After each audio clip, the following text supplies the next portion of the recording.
Coaching changes abound. Is this Hugh Freeze's last week in the SEC? Locked On SEC starts right now.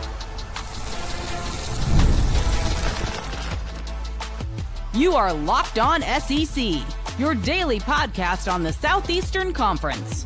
Part of the Locked On Podcast Network, your team every day. What is up, everybody? Welcome to Locked On SEC. It's great to have you guys along. I'm Chris Gordy. Thanks for making Locked On SEC your first listen. Shout out to our everydayers. We're free and available wherever you get your podcasts, and now on the Gulf Coast Sports and Entertainment Network, broadcasting daily across Alabama, Louisiana, Mississippi, and of course on YouTube, part of the Locked On Podcast Network, covering your team every day. Today's episode brought to you by FanDuel. Right now, new customers can bet just $5, and if your bet wins, you'll get $300 in bonus bets to use across the app. Download the app today. Joining us is our buddy Chris Marler, whose camera is adjusting to the shape of his face. Welcome in, Marler. How are you? New camera. So very excited. I don't love the way you phrase it, but you're probably actually right. That is probably what's happening. All right, we got a whole slate to get to for SEC Week 9, but I do want to start here because this has been a question I've been asked probably the most from SEC folks this week. We know Billy Napier got the axe at Florida. Yeah. Why hasn't Auburn fired Hugh Freeze yet, in your opinion?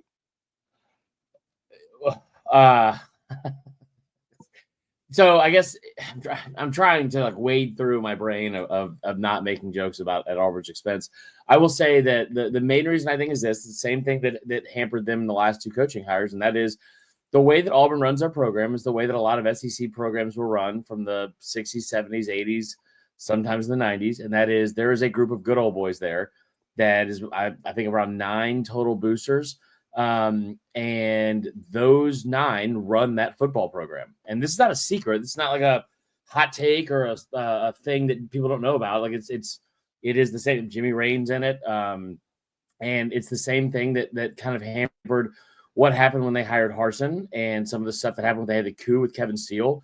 And I would be willing to bet that they are not all aligned and on the same page with what they want to do with Hugh Freeze. Some people probably still want him. Some people still are going to try to push for their own person.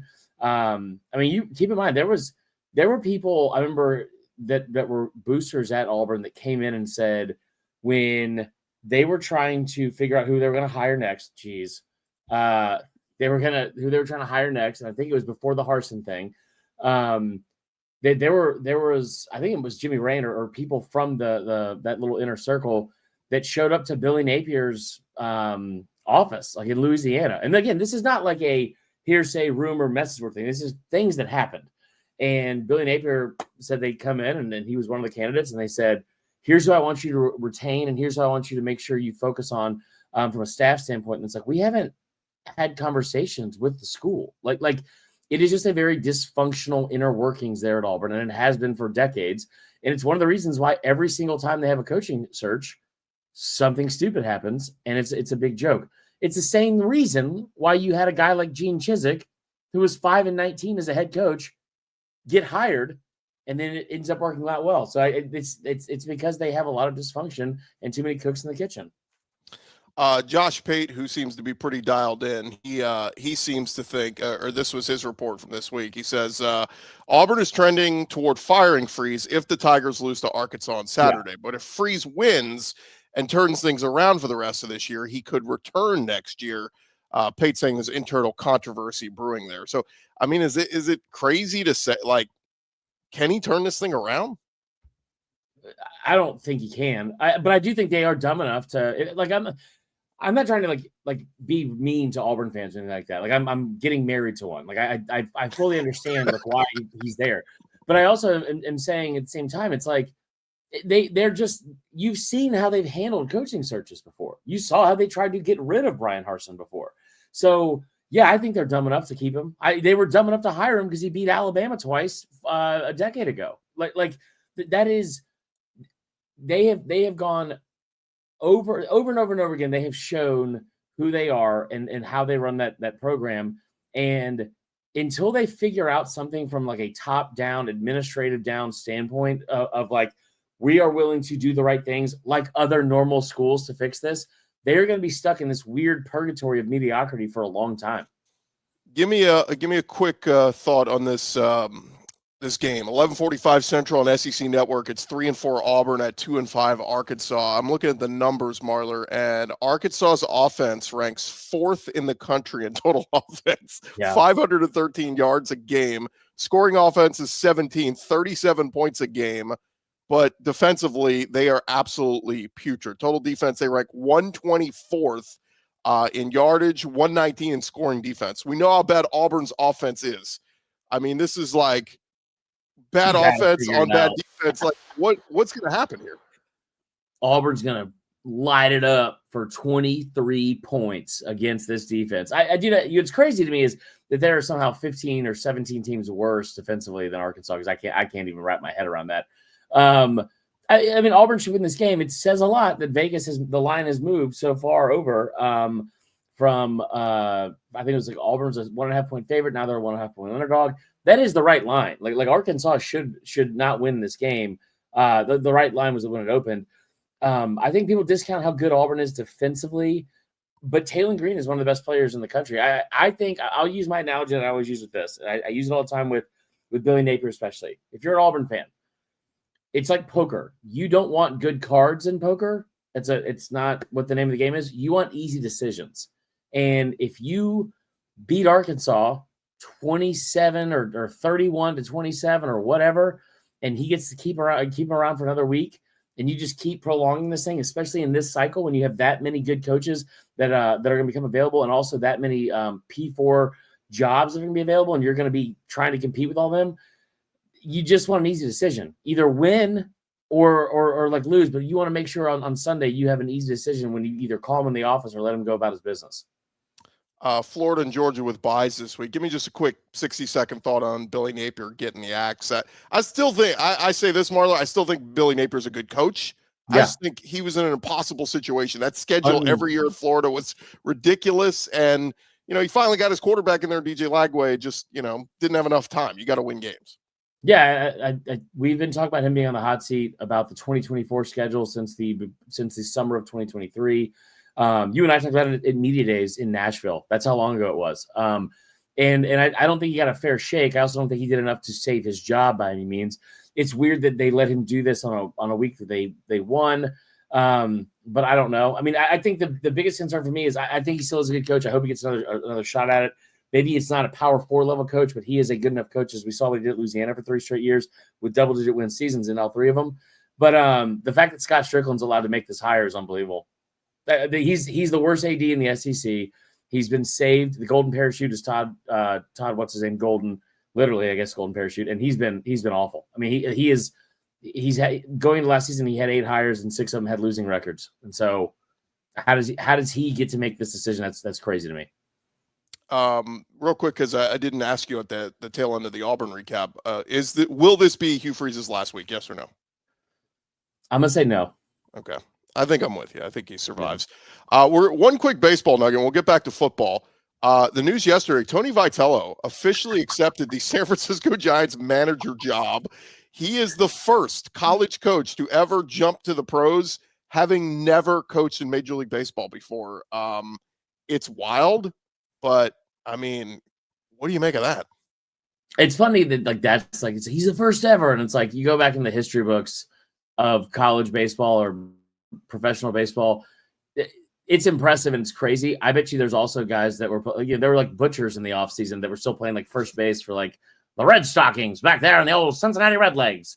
But no, it is really cool for Vitello. I wouldn't say I'm surprised. He did an incredible job making Tennessee into that whole everything school that they were able to boast about with good reason. It's a crappy week for Tennessee fans, and I know that's tough. I don't know who they go after now, but I mean, good for Tony V, man. I think he is. I don't love his players. Sometimes felt like it was like Vol Twitter if they were a team, like players rounding first and giving a middle finger to the center fielder and things like that. But I will say he has been great for college baseball, and I hope he's great for Major League Baseball. Yeah, Buster Olney had a report that one guy interested in the job, Kurt Schilling, bloody sock and all, he wants the job. I mean, I mean, a guy who's never coached in college, sure. They want to hire Vitello, who's never coached in Major League Baseball. Let's hire an old pitcher who's never coached in college. Sure, why not? Yeah, well, he also didn't have any business experience with video game stuff, and that didn't stop him from nearly bankrupting himself. So good for Kurt. Yeah, I did hear that the associate head coach there at Tennessee is likely to take that job. So again, that seems like the smartest move to make there. Elander is his name. Yeah. All right, more to come. We'll get back into football with Chris Marler here in just a second. It's the same great business phone system you heard us talk about before, just got a new name, and here's why it matters. Every missed call is money left on the table, and every customer conversation counts. You need a phone system that you can trust and that keeps you connected 24/7. And Quo is the #1 business phone system that streamlines customer communications. It works right through an app on your phone or your computer, so no more carrying around 2 phones or relying on a landline. That's archaic. You're going to love Quo. Formerly known as Open Phone, lets your team share one number and collaborate on calls and texts, just like a shared inbox, so no customer gets left hanging. Whether you're a solo operator juggling everything or part of a larger team, Quo makes it easy to stay responsive and professional. Go see why over 90,000 businesses trust Quo, formerly Open Phone. Get started for free and get 20% off your first 6 months at quo.com/lockedoncollege. That's QUO.com/lockedoncollege. You can even keep your existing number for free. Quo, no missed calls, no missed customers. This episode also brought to you by our friends at FanDuel, and of course, in the midst of the college football season and the NFL season. And we've been telling you, if you haven't taken advantage of this offer yet, you're crazy. Right now, new customers can bet just $5 and get $300 in bonus bets if you win. That's right. You pick a bet, you put down $5. If it hits, you'll unlock $300 in bonus bets to use across the app. And you're going to love how FanDuel gives you so many different ways to play. I mean, you can literally spend hours on their website scrolling through everything they got to offer, from prop bets, player over under. I mean, they got everything up there. I personally love to bet on the money line for big underdogs in college football, particularly in the SEC. If you like Mississippi State to pull off the straight off upset over Texas this week, or Mizzou to go on the road and pull off the upset against Mizzou, those are all some fun bets that you can find over there at FanDuel. So what are you waiting for? Visit FanDuel.com to download the app today and get started. FanDuel.com, download the FanDuel app. All right, thank you guys for making Locked On SEC your first listen every day. Shout out to everydayers. Keep coming back and checking us out each and every day. Marler, let's get into it. Some of the big games happening this weekend. 11 a.m. Central on ABC. It is number 8 Ole Miss at number 13 Oklahoma. I thought Ole Miss performed way better than I thought they would offensively in the loss to Georgia, but defensively, Pete Golding, woof. Oklahoma's defense is awesome. Offense, not so much, but what do you make of this one? Yeah, it's going to be tough. I mean, that Oklahoma defense, that front four especially, are really, really good. They get after the quarterback. I think it's crazy that we're not talking more about this game, because this game's going to be awesome. Like that defense versus Lane Kiffin's offense. And you know what was kind of also interesting was as many points as they put up, Ole Miss I think they only had 352 yards of offense in that game, which is kind of surprising. They just were able to hit on every single one of their first 5 drives. It'll be interesting to see them go on the road. They haven't done that a ton this season. The game in Athens, I didn't think they had anything to really hang their head about. I will say that when you get the fourth quarter and you scored for 5 straight drives, first time it's ever happened against Kirby Smart defense, and then you come up 2 3-and-outs in the fourth quarter, that was tough to see for that to happen at that time. But I think it'll be interesting. I think that Ole Miss is still very, very good. I think they're playing kind of a little bit with house money. Even if they lose this game, I still think they're going to make the playoff, just the way their schedule sets up. But I also think it's a really big spot for Kiffin to prove that he is the coach that he wants us to believe that he is. And I personally do think he is. I think they're going to win this game because I just look at the head coaching standpoint, and I'm not sold on Brent Venables. And another thing too, man, as bad of a week that what's his name, Pete Golding had last week, that's an offense for Oklahoma that is a little bit of like smoke and mirrors. I feel like it's not that good of an offense. We're just kind of led to believe at the first start of the season because of John Mateer that it was. Yeah, and the question is Mateer fully healthy? They did get the ground game going against South Carolina and Torrey Blaylock, so we'll see if that carries over. But yeah, Ole Miss 8th in total offense, Oklahoma first in total defense, first in the country. So this is going to be awesome. Who do you like? You said you think Ole Miss wins. I might go ahead. Yeah, I'm taking Oklahoma just because I picked Ole Miss to lose these 2 road games. That's fair. I mean, I can see either way, and I think it'll be interesting to see the level of home field advantage that Oklahoma has, because they haven't ventured away from there very much this season. I do think it'll be an interesting game. I just like Ole Miss to bounce back from that spot. I think they're a better coach team. 2:30 Central on ABC. It's number 4 Alabama at 3-4 South Carolina. 2 teams that you cover pretty closely. Alabama's been on a historic run. The last 4 weeks, all against ranked opponents, all wins. Kalen DeBoer has been so impressive. I've had a few people tell me, all right, is this the letdown spot? Because it's been the road games where but I look at all the numbers with South Carolina. I just don't see it. Like, the offensive line's terrible. Like, Lenore Sellers would have to play like Superman for them to win this game. Yeah, the black hoodie of death. We'll see if it matters when DeBoer goes to South Carolina. Here's the thing I will say. If the only thing I can really talk myself into in this Marler divided game week here for South Carolina, Alabama, I feel like I said this to DeBoer at media days. Going into the season, he was 15-3 against ranked opponents. It was the best record in all of college football. But in his 14 losses as an FBS coach, 11 of them came against unranked teams. 11 of them came when he was favored. I think 6 of those 14 at the time, and now you had 7 after the Florida State game, another game on the road, and also a game you were favored by double digits in. So the track record speaks to this being a good game for South Carolina, but I've watched South Carolina every single week, and they do not have an identity on offense that is like there's not a strength that they have that matches up well with any weakness that Alabama has necessarily. The one thing I would say that Bama is their obvious weak spot is their run defense. And South Carolina can't run on anybody. And so last week against Oklahoma, they had 50 yards rushing on the first drive of the game. They had 54 total the rest of the way. I think that'll be a tough spot for them. Maybe they come out inspired and play well early. I think the prediction I had was 30-10 in favor of Alabama. Yeah, I think Bama wins. I just, unless Vakari Swain has 3 punt returns for touchdowns, I don't think South Carolina has a chance in this one.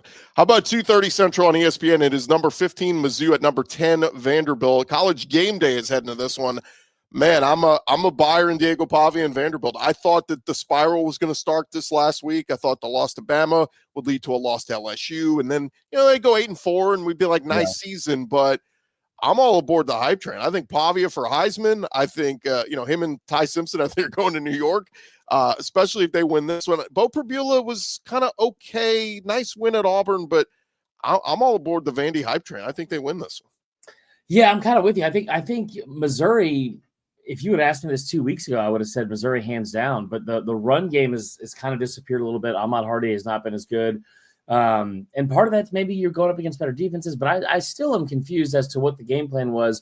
We're going into the fourth quarter against Bama. He only had 11 carries, and they end up the game with, I think, 12 for 52 yards in that matchup. And, for Vandy, the same situation. I'll compare them to, they both have a loss to Bama, so the common opponent there is kind of easy to look at, how they played in that game. I just firmly believe that if Vandy goes in and scores in that drive where they're up 7-0, and they go up 14-0, instead of turning it over on the 7 and letting Bama back in the game, that could be a much different outcome. And we could be talking about an undefeated Vanderbilt team. But they're at home, which doesn't really matter for much. I just think that the identity-wise, they do things so well where they just make you it's almost like it's like a Floyd Mayweather thing where it's just like they sit there and pick their spots and wait till you make a mistake. And then once you do, they kind of pounce. And unlike Mayweather, they actually have a knockout punch with this run game and with Pavia. Yeah, I thought every third down and fourth down call, Tim Beck, give him credit. He just dialed it up perfectly against LSU last week. They was haymaker after haymaker, and Pavia's tough, man. I'm not counting against him the rest of the year. We'll see as the year rolls along. All right, a few more games to get to. Chris Marler coming up next. More with Chris Marler in just a second, but first, Mazda crafts cars for those who do more than simply move. Mazda delivers confidence with every ride, with more IIHS top safety pick awards than anyone else. From footwork to breathwork, athletes, they sweat all the details. Mazda, they bring that same intention to how they craft every model. You can feel Japanese craftsmanship in every detail, from the metallic accents to the available Napa leather upholstery. You can make everyday drives feel like anything but, from the smooth handling to intuitive controls. And with all-wheel drive standard and every crossover SUV, you can drive with confidence through almost any season. Season's changing.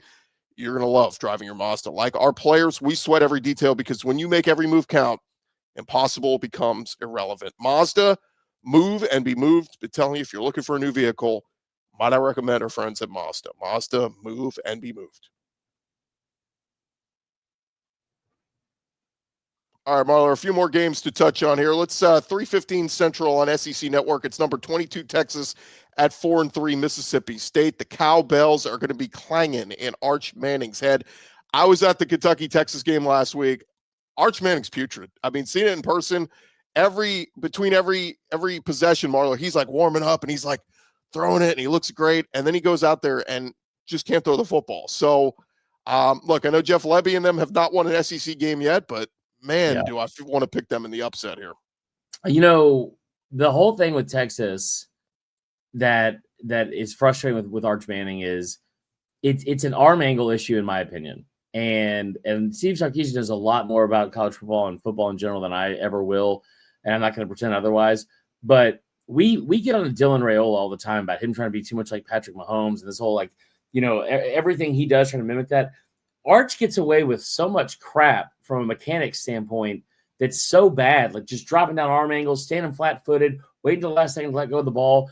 I mean, it is really bad to watch as from just a quarterback perspective, and just so many things that I feel like he tries to get away with that are mechanically so far from being sound that it's terrible. But he also doesn't have the arm strength to go with that. Like he does not have like an elite arm in comparison to some of the other players is in this draft class or in general in college football. So this game will be interesting. I think Taft had surgery this week, right? The Texas safety. Yeah. That defense is still really good. But here's the other part too. You want to talk about going to Kentucky and allowing a freshman quarterback, Cutter Boley, going in there and going 31 of 39 and dicing you up for 4 straight quarters. Didn't have a ton of yards and didn't get in the end zone. But I mean, Blake Shapen has to be like licking his chops. If you're telling me you're going to give me 6.87 yards per attempt and just let you just death by 1,000 paper cuts and just dink and dunk all across the field until we get close to the end zone, like I think this sets up really well for Mississippi State. It's telling that they're only a 6.5-point underdog at home against what was the preseason number 1. So I mean, screw it. I'll take Mississippi State, man. I really will. I think that Texas. I said this to you in the beginning of the year. And I think I told you to clip it after one of their games. I forgot which one it was. I was like drunk and I was like texting you and I was like, find that clip, put it on the internet. But it was like one of the things I had about Texas going into the season was, hey, are they good enough to go through the schedule in the SEC where they have more road games this year and figure out a way with less talent to not do what SEC teams do every year, which is not have a trap game, not have a game that lose a game that you should win. And I don't think they're going to make it through. Leaving that game, Marler, it was the epitome of Kentucky fans were pissed because Mark Stoops sold them on hope and was like, we're going to pull this out. But the Texas fans, it was the rare, they walked away unhappy with a road win in SEC because they were like, we suck. Like, yeah, it's about time they admitted it. They're like, we're lucky to win. We'll see if we can win out. I don't know. Nobody has any faith or confidence. So that's kind of where, but kudos to the Texas fans. They traveled super well for that game and they got a lot of money. 6:45 Central on SEC Network. It is number 17 Tennessee at 2-4 Kentucky. Talked with the Kentucky fans there in Lexington last week, Marler, after the loss to Texas and they got their hopes up. There is talk that there will be more orange in the stadium this week than blue and white. Tennessee fans are going to travel well, and I think they're going to pack Kroger Field, honestly. No, they don't have a baseball season to look forward to, so they better just squeeze every bit of joy they can out of the football season. No, I was impressed with Tennessee at times last week. Obviously, there's a couple plays that they wanted back. It's the 4th straight game, if I'm being honest, for Alabama that I looked at a team and I'm like, why did y'all not just keep running the football? Like they were having success running the football. I think this is more of a get-right game for them. I'm not sure. The injury report should come out in about 5 minutes from the time we're recording this. It'll be interesting to see if Jermon McCoy is going to make an appearance at any point this season. And him and Ricky Green the third. I mean, you have to think that'd be a huge help to get those guys back. The other part too is it's a secondary that struggled a lot this year, especially without those guys. Cutter Boley coming in with some confidence here. I think Tennessee wins. I think they win big, but Tennessee's also in that mode now where it's like you cannot lose another game, and you got to get this thing right so it's firing all cylinders to make sure you get to the college football playoff. Which, to be honest, I still think they make. Wow, that's a pretty bold prediction there. Yeah, I think Tennessee wins big. A confidence booster back for Joey Aguilar, but give credit to Cutter Boley. He played really well, and Kentucky might finally have their quarterback of the future now, and he's playing well. Last one, Marler, 6:30 Central on ABC. It is number 3, Texas A&M at number 20, LSU. Look, terrible losses for LSU at Ole Miss and at Vandy, but they're back home. They're undefeated at home this season. Brian Kelly's only lost 2 home games since he's been coach at LSU, to Tennessee and to Alabama last year. A&M, since they've been in the conference 14 years, have never won in Death Valley. So I just keep coming back to it and saying, A&M, who have you beaten? Alabama's resume is great. These last 4 weeks, all ranked wins. A&M has 1 ranked win. It was at Notre Dame. They needed a miracle to pull it out. LSU's going to kill me. I'm going to take them again, and I'm going to hate the pick. But I'm just not sold on A&M fully yet. If they win this, I'll give them their roses come Monday morning. I remember in 2021, I remember going on the Paul Feinbaum show, and I remember like texting a buddy, and I was like, I'm about to drop a bomb on Feinbaum. I'm about to say something that's going to go like people are going to go crazy when I say this. And I was like, Georgia is going to beat Alabama by double digits. And it was met with the most like, yeah, of course they are. Like, of course they are. And I ended up being wrong either way. But I bring that up strictly to say, my whole thought process this week is that A&M is not going to beat LSU. But now we get closer and closer to the game. You're saying it. Other people are saying it.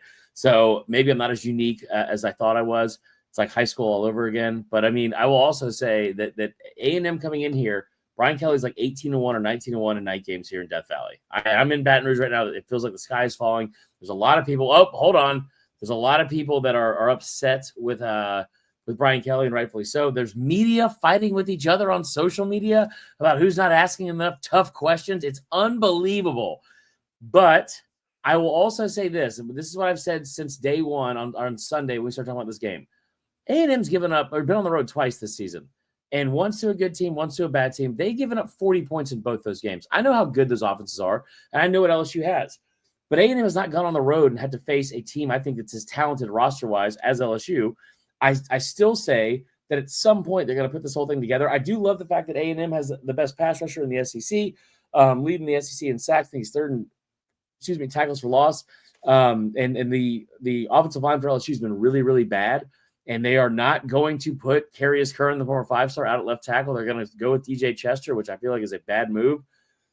But there is no way that you're going to tell me at Death Valley at night, against a team and a defense that's given up over 40 points in both their road games and also a lot of points to any other offense of the pulse this season, that at some point this LSU offense with all the talent that they have on that field is not going to put it together. I think they put it together this weekend. I think they finally score over 30 points, and I think they beat A&M and get a little bit of hope going into the bye week before they have to lose it all over again to Alabama. Hey, but Mike Elko wants you to know it is laughable. You talking about a coach leaving for another job. I mean, it is laughable because that never happens. No. At that podium, he's saying that? Come on now. Yeah.